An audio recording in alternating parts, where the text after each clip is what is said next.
looking so pretty, it's a doggone pity. Oh, looking so fine. Look out, brother, let me get brother a little closer to the one I love. Okay, I only painted my nails white. They must have kept it up. Here come the girl. How upsetting. Girl. Here come the girl. Stop singing it. We're talking. I can live without coffee, I can live without tea, and I'm living without the honeybee. Not a Philly steak. Right, let's get rid of that. Shocking. What? How's that? That will start a show. Hello. You're listening to David Turner, aka Elmo. Today we're going to be talking about video games. Yes, this is Joypod, not girls.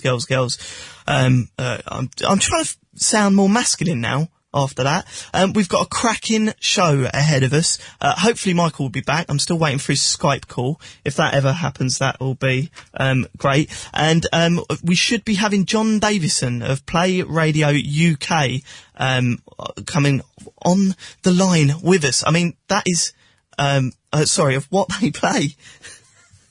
Oh, I'm all over the place today. I'm thrown by the girls. But we've got someone on the phone already. Hello, caller, are you there? Hello on the phones. Cracking start. Today we're going to be talking about video games. Everything to do with it. The latest video games, what's coming up in the future, whatever you want to talk about. It's a completely interactive show. You can Skype us, play.radio.uk. And you, of course, you can give us a call. I'm trying to find it. Where's the number? Well, we'll find the number out for you later. Well, again... Brilliant. What an excellent start. Michael, where are you to help us? Uzi's not here. John Davison's not here. And we've got someone on the phones. Hello on the phones. Oh, hello there. I was hoping you could tell me how I can satisfy my wife. This is girls, isn't it?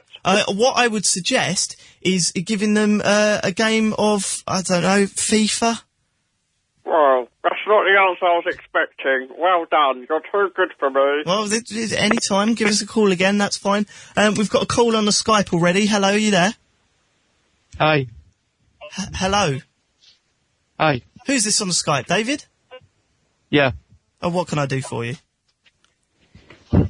Thinking bastard. Well, there's just noises there. Well, that's a cracking start. Today I'm going to be talking about the games that I've been playing. Flower, Lost and the Damned has come out for Grand Theft Auto, which is absolutely stunning. We'll be talking about that hopefully with Michael and John Davison a little bit later, and Killzone 2. If you want to get in contact, just Skype us in. Play.radio.uk is the Skype address. Give us a call and we'll see how we go from there. Of course, you can email us as well, studio@playradio.uk.com. Well, let's get underway then. Seeing as no one wants to join me, I don't know where Michael and John are, so this is all very awkward. But let's start with the topics I'm going to throw out for you guys.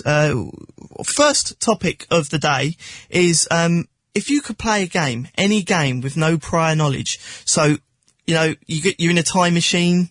You're in a time machine. You've forgotten the game. You're in a time machine, and so you're in a time machine. You've forgotten what game you're going to play, and you play it. You don't know. Just no prior knowledge. I think that's self-explanatory. Uzi, are you there? Hello. Yes, I'm still at the train station. I'm waiting for you to pick me up. You said you needed someone at the start today. Well, yeah, I was hoping it was going to be Michael or maybe John Davison. I don't know. You're at the train station. What train station are you at? I'm at New Malden. We were going to go to the studio. Well, that was last week, mate. Oh. Yep. Sorry, I need to check my calendar. Goodbye. Bye-bye. Oh, no. Oh, this has been a great start. Okay, so what have I been playing this week? I'm sure that's all you want to hear. Today, on Saturday, Valentine's Day, I woke up, left the lady in bed for a couple of hours, and walked over to my PlayStation 3. Now, what I suggest that you do is turn on your PlayStation, get it online, go to a PSN, which is the PlayStation Network. What you can do is just download different sort of short games on there, and download a game called Flower. It's a new game. It's just come out. It's only about an hour and a half long, but from start to finish, it is just absolutely fantastic. It's what you do. Bear with me, because I've got to try and describe such a weird, beautiful game to you people. And what you need to do is you basically control a petal. A petal floats up from the air, and you control the wind and everywhere where that petal goes. And you've got to bump into other flowers, and that creates more petals, and they follow you. It is just beautiful. As I said, it's hard to explain, and it's got all sorts of weird sort of twists to the plot, and just download that game. It is absolutely fantastic. Hello on the Skype. Capone, are you there? Yep, just Save me, brother. Everyone's abandoned me this evening. No, I've played Flower. What did you think of Flower, mate? I loved it. It's only like 2 hours, isn't it? But it's it's brilliant. You just control wind. What more could you ask for? Well, I tell you what more that you can ask for, and this is going to absolutely blow your mind, my friend. We should be having John Davison on the phone. Oh, great. I thought I had my break then. No, you didn't have any break there. John, are you there?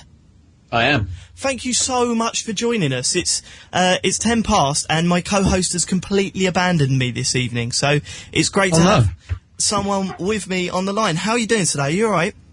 I'm good. I just realised that I had your personal Skype and not the show Skype in my list, and I was like, where the hell is he? No worries, you're here now. So, God damn it, we can go on with the show, people. Fantastic. Does this mean you want me to go away now? Yes, I want you to go away now, Capone. I'll speak to you later.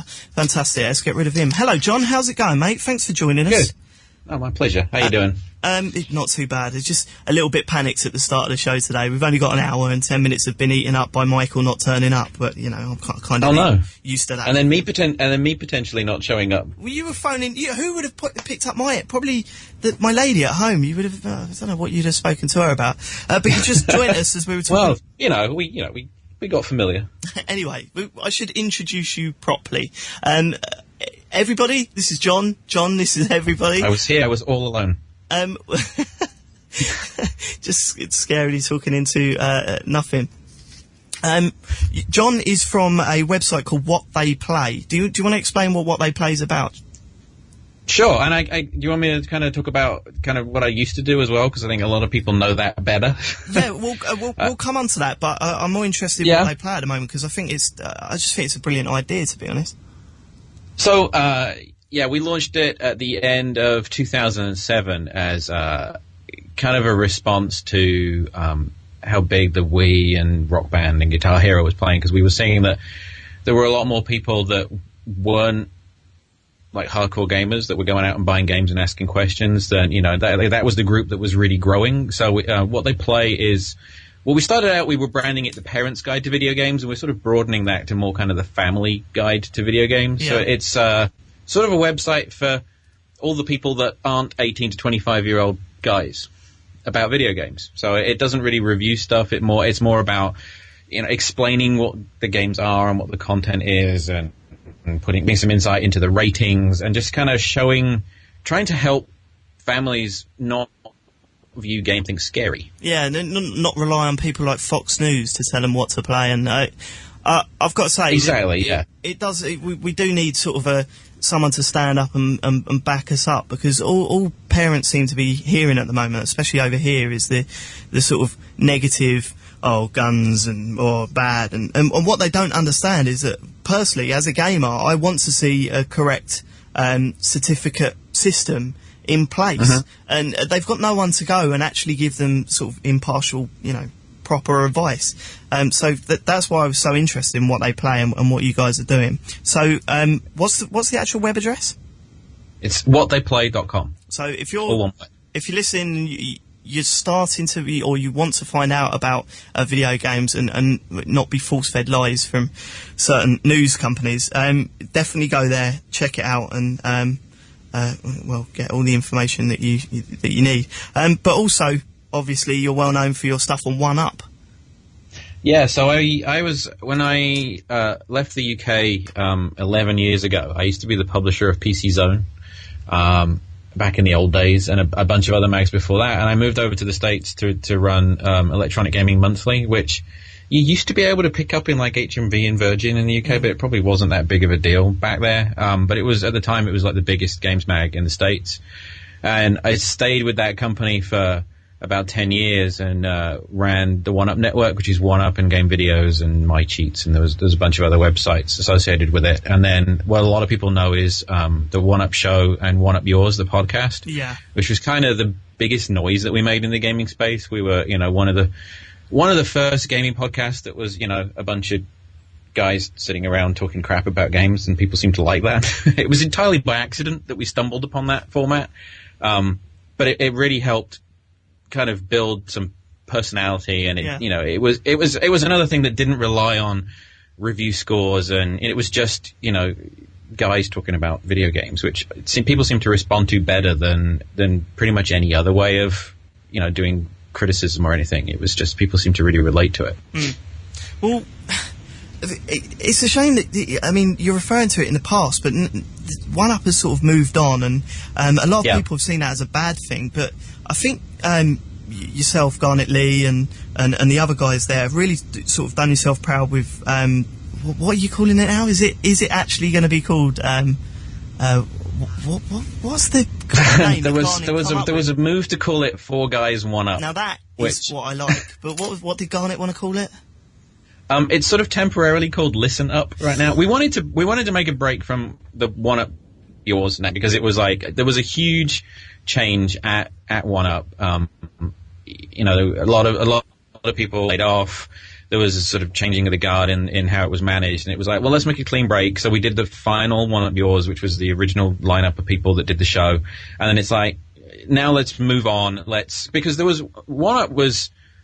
It's not as big as GameSpot or IGN or the big sort of monolithic games media things, but people really like it was popular because of the personalities and the people that wrote for it. Yeah. And because a lot of them had gone, there was a lot of on the internet. I was shocked by it and kind of got drawn into it and became a part of it, even though I'd not been there for over a year, where people were like, really grieving for this loss, with the show and the podcast, and it was all going away, and all this bad blood about UGO coming in and ruining it, and it was like, so we're like, well, look, it's time to stop mourning the past, and let's make a clean break. We'll do the last 1UP Yours, and we'll kind of reboot the show with something new and kind of prove that we're moving on with it.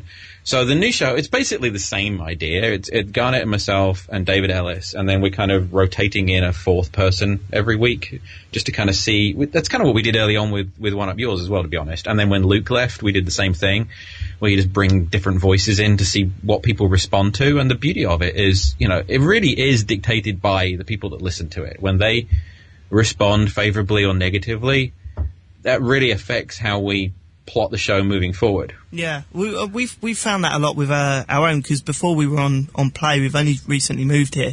We were doing Joypod for about 2 years, and the instant feedback. You can get, and it's not sort of, that was a good episode. It was either they love you or they hate it. You know, absolutely, yeah. And that horrible feeling of loading up a thread the next morning and seeing everyone, but praying that you die. It was always sort of. It's so much better when it's like a show, and because people can, because the dread from running a site like 1UP that I don't miss is that feeling about things like games reviews. Yeah. Because at least when it's a a podcast or a radio show or a video thing, people can comprehend the emotion behind why you're saying something, because they can hear it in their voice, or in your voice, so that they can see it in your face. But when they're reading a review with a score on it, they're responding just to the text, and they don't get any sense of you from it. And so it's a lot. The response I found to, so I could write a review that says, I think this game really sucks. or I could say that on the podcast, and the response to the two, exact same sentiments would be completely different. Yeah. And, I mean, I ran the official PlayStation magazine for a while, and, the one I remember, I gave MotorStorm 7 out of 10. And it was like I'd committed the ultimate sin. It was like, how dare I give this game 7 out of 10?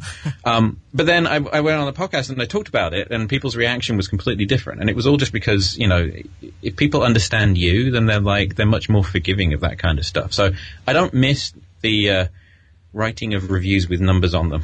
No. I mean, look, I don't know if you saw the recent backlash to Edge's 7 for Killzone 2. I did. My God. But then, to be fair, I mean, we'll come on to what we've been playing recently, but can kind of understand it, if I'm honest. You're not a fan? It's hard to. I wouldn't say I'm not a fan. I'm really enjoying it, but yeah. There's something to do with the aiming system that just doesn't sit right with me, and it seems to do a lot of very generic stuff. And it sounds weird, but I can't really compare it to Gears of War 2, but after playing Gears of War 2, my expectations of, these sort of set pieces that sort of smack you in the face has just blown my mind. Anyway, we're going to have to stop there. We're going to come back after the break and continue our chat. Sorry about that, but got to move on for a second. I'll see the other side of the news. Now, live across the UK, the national and international news update.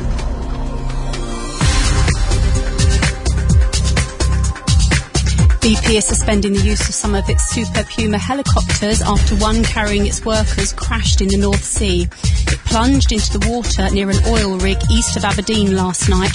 All 18 on board survived. A paranoid schizophrenic who harboured fantasies about killing young women has been locked up under the Mental Health Act. 22-year-old Samuel Reed Wentworth from Bognor Regis repeatedly stabbed a young shopper in a supermarket at Littlehampton in West Sussex last September. Relatives have flown out to meet the children of a British couple arrested in Venezuela for allegedly smuggling cocaine. The youngsters were taken into care when their parents were detained on the holiday island of Margarita. And Jade Goody's fiancés vowed she will go down the aisle, even if it has to be in her wheelchair in a hospital bed. Jack Tweed's marrying the reality star this weekend despite her terminal cancer. UK weather. Fairly cloudy across much of England, Wales and northwest Scotland with scattered light showers. Dry and clearer across the rest of Scotland, northeast England and Northern Ireland with a touch of frost. Looking on to tomorrow, generally mild and fair with broken cloud. The cloud thick enough to give a few light showers across central and southern England, turning wet and windy across northern Scotland. PlayRadioUK.com, part of the Something Corporation. Once upon a time, in a magical land called the Internet, there lived an MP3 player. Now, this poor little MP3 player was cursed many years ago by the wicked witch of the airwaves to only ever play one song. But like any curse of old, there is always a legal loophole, and this curse was no different, and could be lifted after the kiss of a noble prince. And look, what's this on the horizon? Why, it's the Play Radio Prince. Oh, forget all of that poppycock. For straight talking without the frills, check out Play Talk from Play Radio. Go to playradiouk.com/podcast. Catherine Catt slips into something comfortable and settles onto her favourite crimson throne. A serious devotee of the most sensual things in life, Madame Catt is our art critic, a connoisseur of opera, theatre, fine paintings and literature. She's also a professional dominatrix and bon vivant, a lover of life and culture and of love itself. She is a must-listen every Monday on Play 2 at 9 o'clock or playradiouk.com/podcast.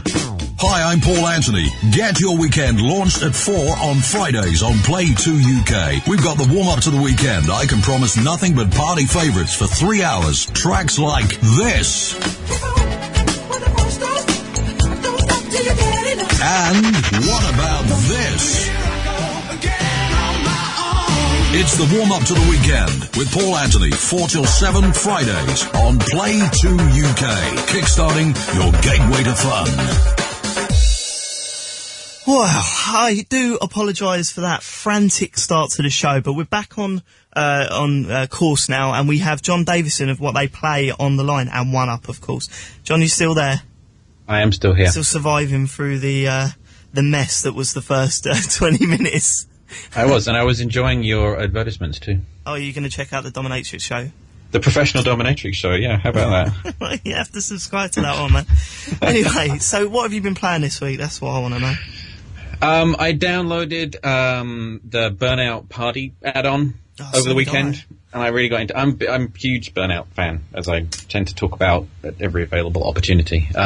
So I really like it. A lot of people, when I said I was playing it, were like, "Well, it's $10," and I don't know how much it is in the UK, but I mean here it's basically half the price of the PS3 version for this add-on. Right. Well, in the grand scheme of things, isn't huge. You know, it's like, I mean, it's one extra mode that has 3 types of challenge in it, but I could see playing it a lot.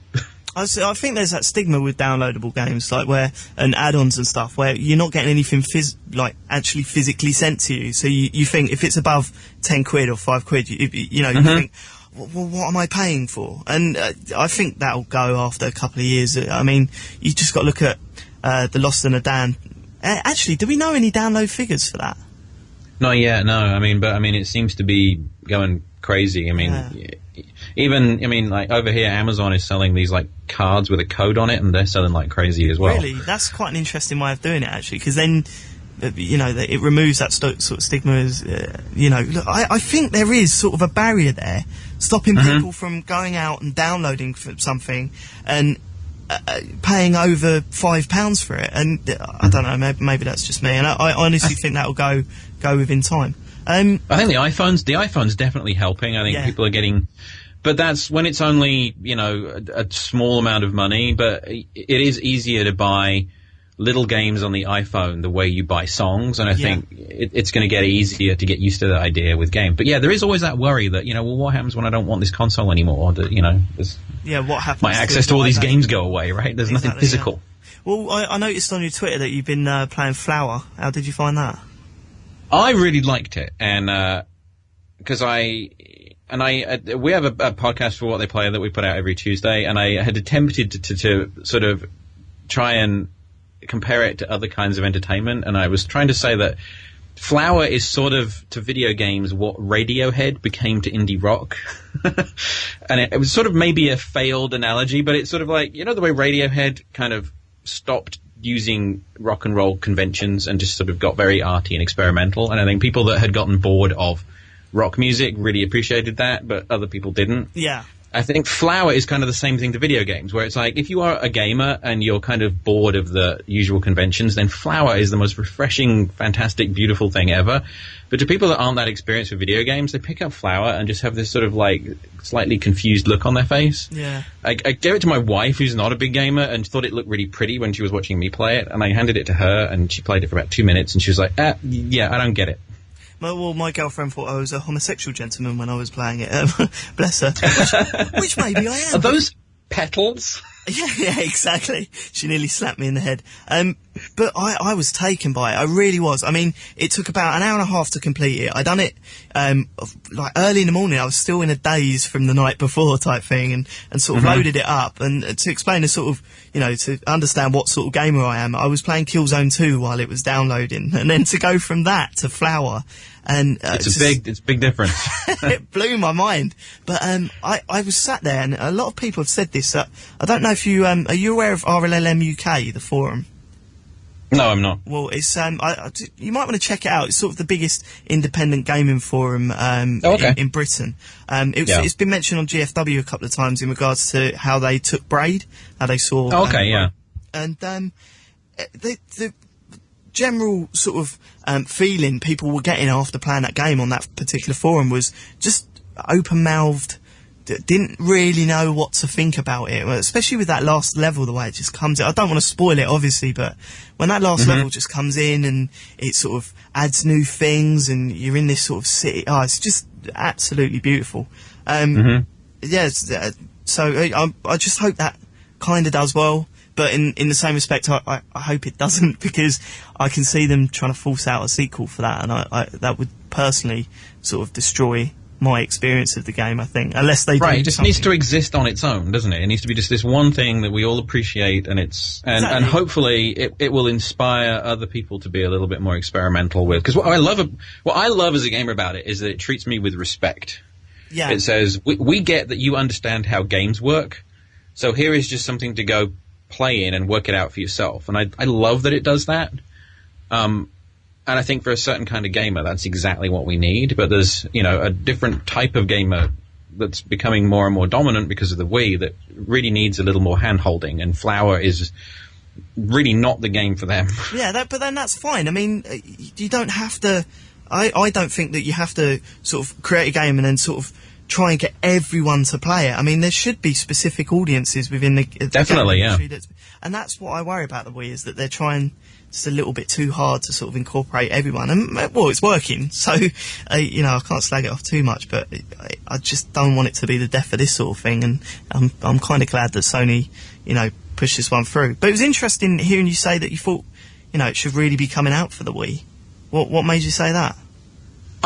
Because I think there's a lot of people because I do appreciate the game so much, and I think that the PS3, unfortunately, is guaranteed to be the method for which this great product is going to get the least amount of exposure. And to put something that different in front of the largest possible audience, I think it would get a lot more traction and would potentially be more of an inspiration for other products and get people to be, get other developers to be a bit more experimental and and coming back to that kind of treating people with that kind of respect. Yeah. Okay.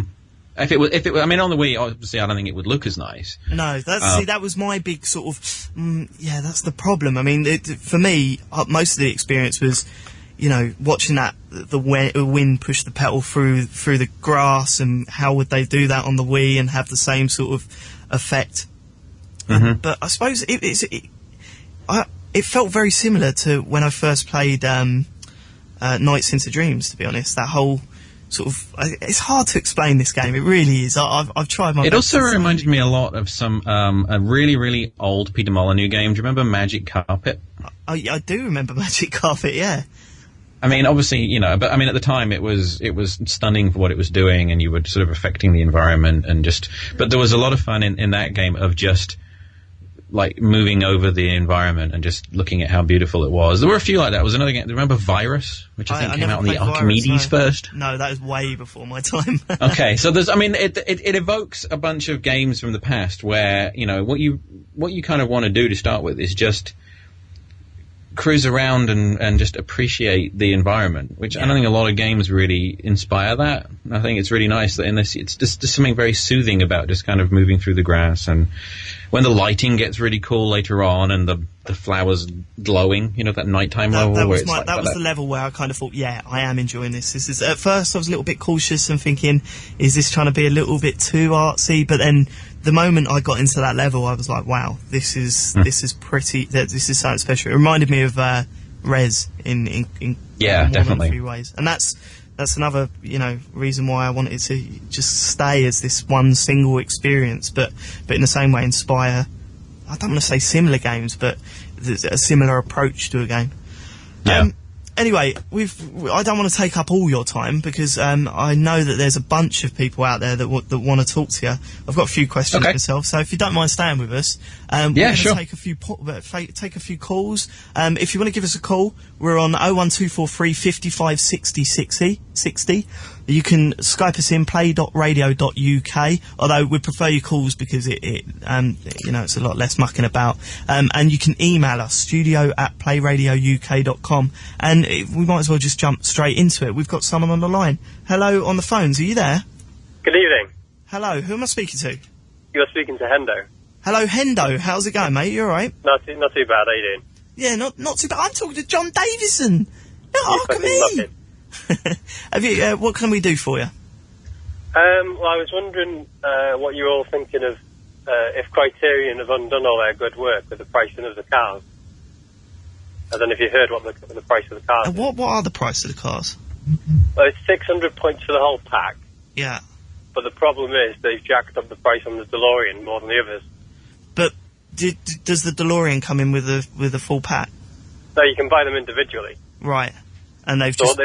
yeah, so it's each like 100 points, but then they've jacked up the DeLorean to about 300 points. But then, to be honest, 600 points for the whole... That's cheaper than I thought it'd be. I mean... Yeah, I thought it was going to be about 800, but then you think, well, it doesn't really add anything to the game, the gameplay or anything. It does kind of add something to the game, doesn't it? It gives you more of an option. And I assume there's no sort of limits on if you're playing online. Like, you wouldn't have to play with people that download certain cars. I mean, I take it it's an option. I mean, do you think that's overpriced, John, or do you think that's 60? No, I think now we're sort of I think where maybe they came unstuck is by giving us all that great stuff early on and for free.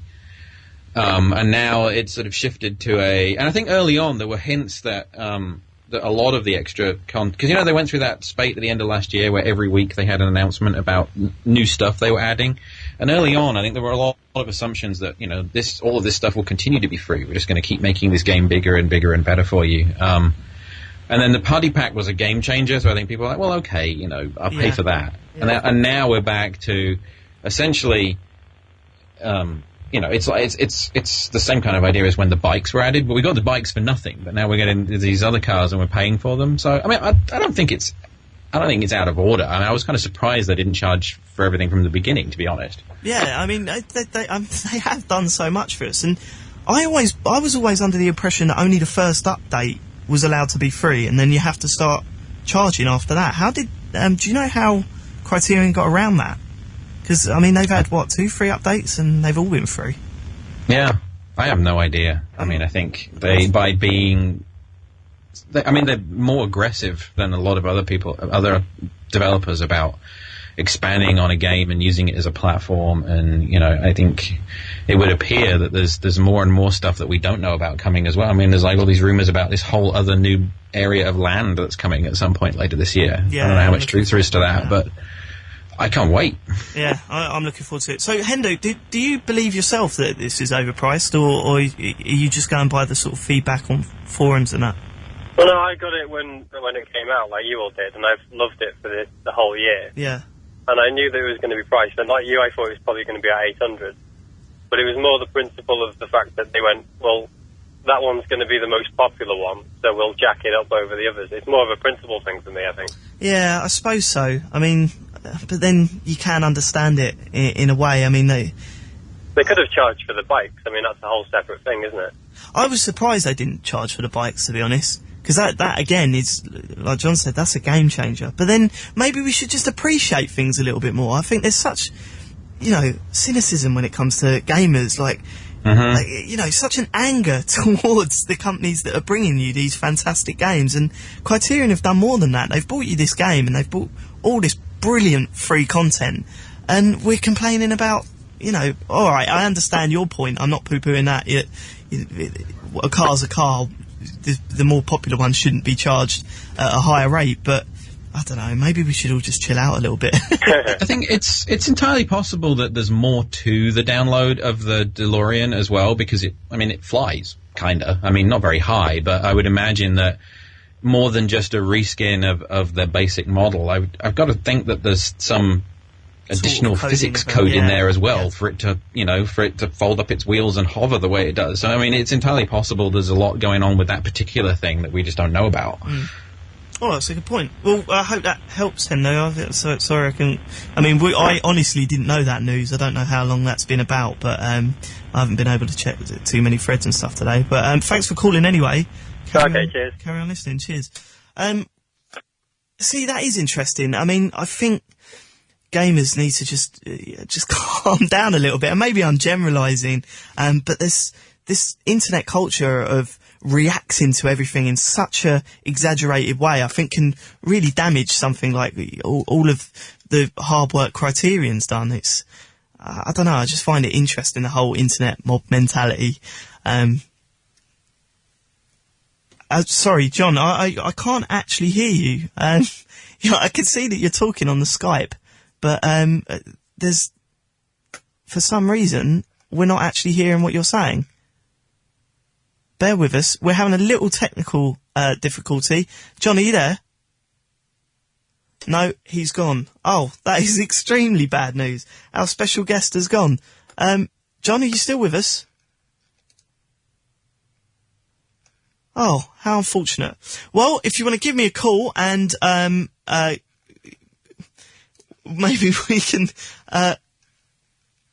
sort this problem out. Give us a call on 01243 55 60 60. John, are you there? No, he's gone. John, if you can hear me, give me a call back. I'm going to hang up. Give me a call back and we'll try and sort something out because something seems to be going terribly wrong within the studio. But replacing him was it's like a substitute match here today. Capone, are you there? Yep. Oh, what is going on today, mate? All sorts of difficulties. And Capone's gone. Well, this is great. John, are you there at all? Can you still hear me? This is crazy. Well, I'm terribly sorry, listeners. We seem to be having a bit of a problem. I'll try and sort this out. We'll go to a break and we'll come back. Get your calls and emails in for John Davison.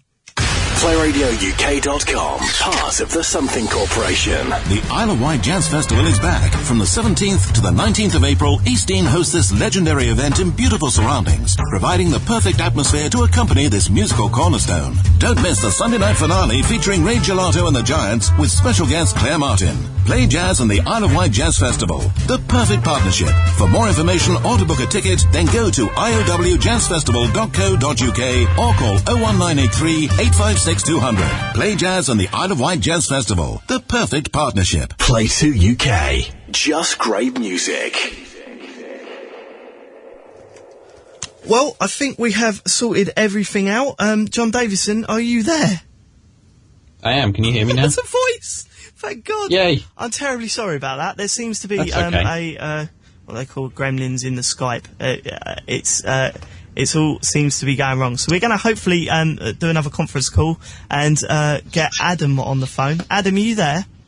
Yes, I'm here. Oh, voices. This is brilliant. Actually, something's working. Hi, Adam. How's it going? You all right? I'm all right. How are you? Not too bad. A little bit stressed out today. This all seems to be going wrong. And I'm going to blame Michael Fox for not showing up, who's supposed to be here. What can we do for you, Adam? I just wanted to mention how much I love Flower, and after I finished that game, I was like, oh my God, I've got a new outlook on life after playing that game. Really? Did it change your outlook on life? In what way? Positive? Or did you want to go around punching people? I was just like, that's changed my whole perspective on every game that I've ever played. Well, and then I just straight back to playing Killzone 2 afterwards. Yeah, that's the shocking thing, isn't it? I mean, it won't change the fact that you still like going mental in a big warehouse full of red-eyed men. Were you playing Killzone differently afterwards, though? Were you trying to stopping? Were you stopping to appreciate everything more? Sort of, yeah. I mean, every time I play the demo, I see something different anyway. Like, today I was playing it, and I killed one of the snipers on the roof, and he fell off like he always did, but this time he, dropped a rifle, so I had a new weapon on the demo, and I was like, whoa, so I had to play the demo again to use the rifle more and stuff. Well, you're going to be picking it up next week, then, I assume? Next week? I thought it came out tomorrow. Oh, is it out tomorrow? I was understanding it wasn't going to clash with Street Fighter, but I could be wrong. You're thinking in American. It's out next week over here. I think you guys get it a week early. First. Wow, that's a first, isn't it? Yeah, I'm pretty sure it comes out tomorrow because my brother works in game or whatever. So. All right, cool. Well, enjoy that one, Adam. Thanks for calling. We'll speak to you again soon. We've got someone on the phone. Hello? Hello on the phones. Are you there? No, just buzzing. Brilliant. Yeah, so I've actually been quite surprised by how well the Flower's been taken. How the gamers have sort of taken to it. I mean, I thought it would be poo-pooed and you get all sorts of negative comments, but it seems 100% positive so far. I haven't seen anyone that hasn't appreciated the game. And I think the pixel junk stuff helps. Yeah. You know, I think people are more open to these sort of artier experience. And the PS3, I think, is really making a name for itself as being the place for that kind of, cool, arty, where the artwork and the music is all intermingled and part of it. And I think, Sony has done a good job of kind of pulling a lot of similarly, evocative games like that. Yeah. Well, I mean, I just hope it continues into next year, and then I hope they get the sort of downloads that they need to take the ideas that they're coming out with forward. Capone Adam on Skype, are you there? Hey, it's me. Hey, sorry about cutting you off earlier. It's been absolutely crazy. Capone, John Capone. Capone's a hi, John. Regular Hello. caller. Have you got a question for us, mate? Yeah, I've just been playing Noby Noby Boy, and I'm wondering if any of you guys have played it yet. Well, it come out over here while I was at work today, wasn't it? It came out about an hour ago. Well, 2 hours ago. So, no, I haven't had a really good go at it yet, mate. Have you not been playing it during the adverts? No, I haven't got a PlayStation set up in here yet, mate. Oh, okay. John, have you been able to play Noby Noby Boy? No, but I was told that I absolutely had to, because I do kind of like these weird things, and everyone that's attempted to describe it to me as to why I would like it has sort of given up halfway. So Capone, try and sum it up in just a couple of sentences and see if you can. In a couple of sentences, what is it? Right, you have to stretch Boy around things, stretch him long, and you get you build a total amount up of stretching, which you then upload to Girl, who then stretches across the solar system. Are you still with me? Yeah, just about. Yep, absolutely. And then longer the girl gets, the more milestones she reaches, and then that introduces new gameplay elements into the world for everyone. So everyone in the world is playing together, basically. Really? Yeah. Well, that was, I still am none the wiser. Yeah. Don't you want to play it? Don't you really want to play it when, you've got boys and girls stretching each other? Especially when Adam infuses about the game so eloquently, it literally blows my mind. So you can also eat poo. What? I didn't get a word of that. You can eat poo. Oh, right. Cool. Yeah. A bit like the Sims. Which I think is an important addition. Not enough games allow you to do that. No. But it's definitely a really charming game. Definitely worth €4, which I paid for it. Can't go wrong. Oh, I might have to check that out when I get home. I think. It was described to me as not so much a game and more just kind of an experience. Is that kind of your take on it as well? Yeah, it's not fun, but it's amusing. Okay. So it's a not fun game where you stretch girls and poo. Yeah, but I'm sold. I'm going home and setting it. Can you remote download with the PS3? Because I'm going to do that from here before I get home. Well, cheers, Capone. Have you got anything else to add to the conversation? No, not really. We'll let you go then. He provided plenty. You've got he calls up every week with usually game ideas which have involved a broom game for the Wii in the past and all sorts of randomness. Hello on the phones. Have we got someone there? I think people get bored on the phones. Just hang up. Yeah. Listen, I've got a few questions of my own. I hope they're answerable. First of all, I want to ask, obviously there's some very heated debates crop up on the One Up Yours podcast. Has that ever carried on after the mics had turned off? Has it ever got to the point where you just think, I can't work with him anymore? Not that bad. I mean, once or twice. Not with Garnet? No, actually, no. So there are occasions where we are playing it up a little bit, to be honest. Yeah. Because it would be really boring if we all agreed. And I think what we learned early on is that when we were all agreeing with each other, it made for a really boring show. So, I think Shane is a big fan of Sony products. I mean, there was definitely a sort of amplification of his Sony love, which, would really fuel the message boards there. But it was, partly Shane that the, what do they call it? The Sony Defense Force came into being. And then, very often we'll just, we would pick stuff where we would disagree on things. And then early on, I think some of the most heated stuff was about the early days of Xbox Live and the stuff that they were charging people for. I don't know if you remember. I mean, Luke really melted down a couple of times on those. Yeah, Luke was always quick to jump on. But the show is usually done in 3 chunks, and it would be we'd have a drink, and there'd be this huge thing, and then we'd stop recording, and everything would just be like, okay, what are we going to do in the next part? And it was it became very much. I mean, I don't want to say theatre because it wasn't that premeditated, but we all had sort of worked together so much and were so familiar with each other that it was just no one ever took offense. I think maybe once or twice it went a little far and people got upset. It's just I was listening to the last podcast One Up put out, and there was an argument between you and Garnet regarding what people are playing at the moment.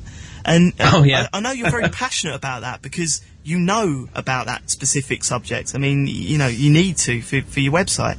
And but personally, I couldn't let something like that. Moment the mics go down, I would have to, I don't know, Chinese burn, maybe pull the back of their hair, a little bit of the back of their hair. But I don't know, maybe it's just because I do worry about Garnet's sort of perception sometimes, because I know that he plays, or from what I've heard, he definitely plays devil advocate. Oh yeah, definitely. But I mean, I think that is, you're right, that is a topic that is close to my heart. I mean, I feel that increasingly there's a tendency in games media, the stuff that caters to gamers specifically, that it's starting to drift away from really understanding what people are interested in. I think there's this perception that, we write about what we like because we're just like you, so therefore what we like. And that logic, was fine for the past 20 years in a lot of ways, But I think increasingly now it's somewhat flawed because there's an awful lot of games that people are playing and enjoying and wondering why the hell none of the press is talking about at all.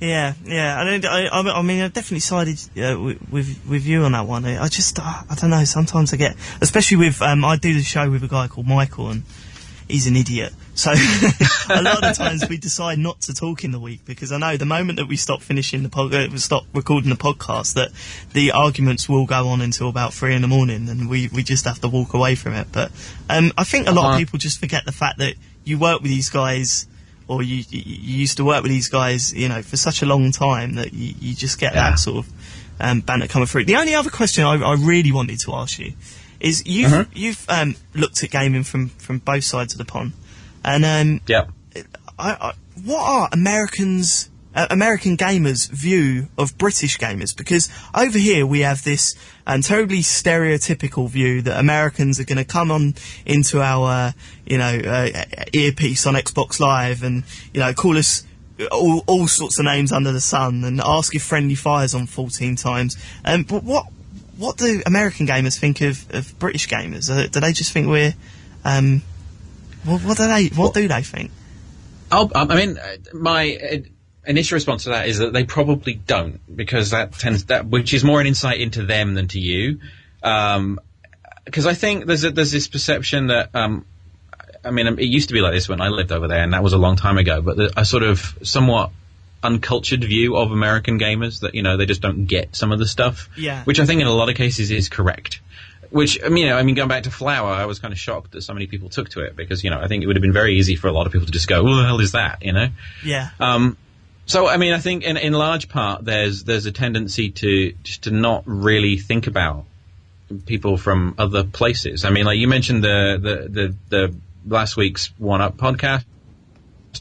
And there was this sort of, it's because a lot of people in China are playing it doesn't mean that we like it. And that is sort of quite a pervasive American view, in that, just because people elsewhere in the world think it's good doesn't mean that we do. And which can be a little frustrating, because it's like, when it's something on a really large scale, it's like, if it was a few thousand, maybe I'd agree with you. But in this particular case, it was millions of people were really into something. It's like, don't you think that you should be, maybe paying a little more attention to it, because they might be onto something? And when it comes to but the flip side is, I think that online games specifically are kind of the great leveler. And, a game like World of Warcraft and, the people that are really into Halo, I think they people just look at each other as parts of a specific community. I think, and that's kind of reflected in the media now as well. I think people are identifying with people that have the same kinds of tastes of them, and very often they'll be completely oblivious as to where they're from, and they'll be like, at a later date, or if they go to the Penny Arcade Expo and actually run into them, they'll be like, "Oh my God, you're English? I had no idea." Well, that's interesting, because I think it's the complete opposite over here. We're so aware of American gamers and the American gaming culture that we build up, as I said, stereotypes and prejudgments, especially when playing on Xbox Live. And I think that's kind of damaging, actually, because, I mean, I play on Xbox Live a hell of a lot. So I've obviously got quite a few American friends on my friends list and that, and, Stop being hard. Play with American gamers, English gamers. Stop breaking down these barriers. Stop being so stupid. Anyway, listen, we're coming up to the last 5 minutes of the show. Thank you so much for saving it. I've just had an email from Lolcat that has a little picture. We'll have to put it up on the website of a picture of Michael, my co-host, that's dobbed us in today, and a picture, a stick man of you saying John Davison to the rescue. So you've literally saved the show. But we've got time for just a couple more callers, and we've got someone on the line. Hello, caller, are you there? Hello, David. Hello. Who's Hi, this? It's Matt Murray. Matthew Murray. How's it going? You all right? I'm good, man. How are you? A little bit pissed off, actually. Good old Michael Fox. Shiny head. I am missing Michael's shiny head. What can we do for you? Well, hi, John. Hello. Hi, I just want to say I love you on One Up podcast, and I thought the last one of yours with you, Garnet, and Shane and One Up was amazing. I thought it was really, really good, and I was genuinely quite gutted when I heard half of it was going to end, but luckily with 4 guys, 1 up, it's still going. But my question is, do you think a game, if any, is like turn the PS3 sales around? I'm quite looking forward to Heavy Rain. I know Elmo is. Yeah, that's a big one. Oh, I am too. I can't wait for that.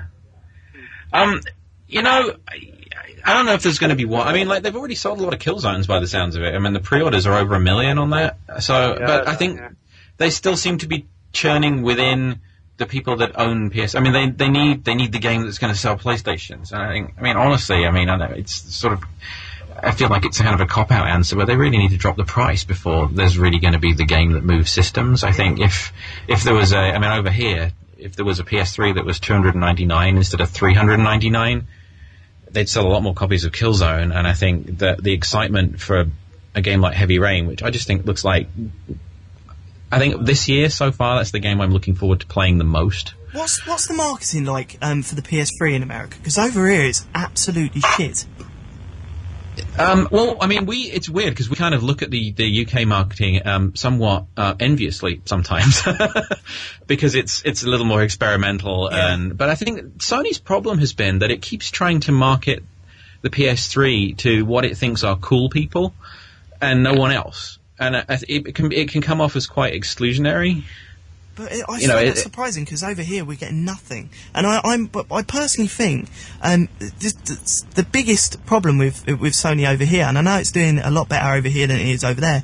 I would get MotorStorm adverts for MotorStorm, which is stunning, on these sort of extreme channels, the extreme sports channels. Yeah. Adverts for Heavy Rain in the cinemas, and adverts for Killzone everywhere, and they just don't seem to want to do that. It really does, it leaves me flabbergasted, for want of a better word. It just blows my mind. I don't understand it. But that is an excellent word. It is an excellent word. I'm going to use it. You don't hear people say flabbergasted very often, which is good. No, especially but I think the one good thing about the PS3 is that when it inevitably, I hope, fingers crossed, inevitably, that it does pop and more people start to buy it, there's going to be so many games to go back to, because there's a lot of great stuff that a lot of people just haven't experienced. All the way back to Uncharted and, MotorStorm Pacific Rift, just before the holidays was, a fantastic racing game, and Burnout Paradise is, the Criterion guys continue to assert that the way to play Burnout is on PS3, and there is a lot of great stuff, and I think when people do eventually take the plunge, they're not just going to have to wait for the new stuff. There's a bunch of old stuff that is excellent. Yeah. Yeah, exactly. The backlog there is fantastic. Is there anything else you needed, Matt, or? No, that was it really. Just thought I'd say hello. Yeah, thanks for calling again, man. Yeah, that's right, man. Take care. Bye, John. Thank you. Well, we're coming to the end of our show, and I do apologise if this is the first time you're listening to Joypod. It's not usually this manic. It's been a bit crazy night tonight, and in front of our first real guest. So it hasn't gone particularly well, but we will be back soon. Thanks so much for joining us, John. It's been a pleasure talking to you.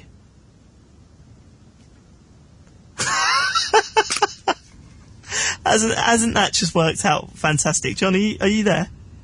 I am here, yeah. Well, thanks for talking. Are we over now?